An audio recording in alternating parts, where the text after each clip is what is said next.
विक्रम बेताल की कहानी, सातवीं कथा। 3 ब्राह्मणों की विचित्र प्रेम कहानी। राजा विक्रमादित्य ने फिर से बेताल को पकड़कर अपने कंधे पर डाला और चुपचाप श्मशान की ओर चल पड़े। रास्ते में बेताल ने एक और कहानी सुनानी शुरू की। बहुत समय पहले काशी नगरी में एक विद्वान ब्राह्मण रहते थे। उनके 3 पुत्र थे, सतीश, प्रतीक और विवेक। तीनों ही बहुत गुणी और बुद्धिमान थे। संयोग से वे तीनों एक ही कन्या से प्रेम करने लगे। वो कन्या अद्वितीय सौंदर्य और गुणों वाली थी। एक दिन दुर्भाग्यवश उस कन्या की मृत्यु हो गई। तीनों ब्राह्मण अत्यंत दुखी हुए और अपनी प्रिय को पुनर्जीवित करने के लिए अलग अलग मार्गों पर निकल पड़े।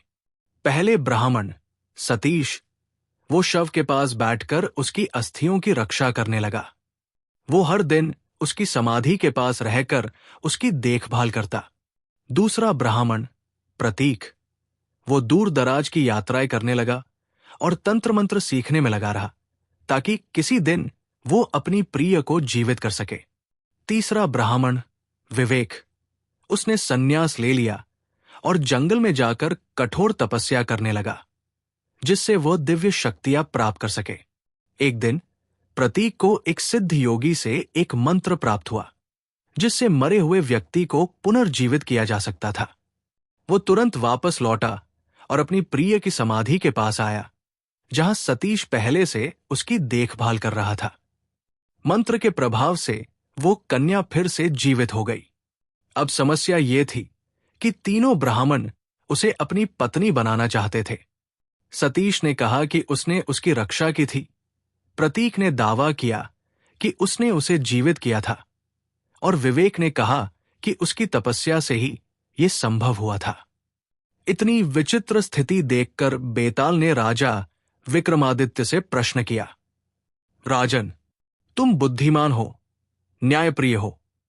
बताओ, इन तीनों में से उस कन्या का वास्तविक पति कौन होना चाहिए?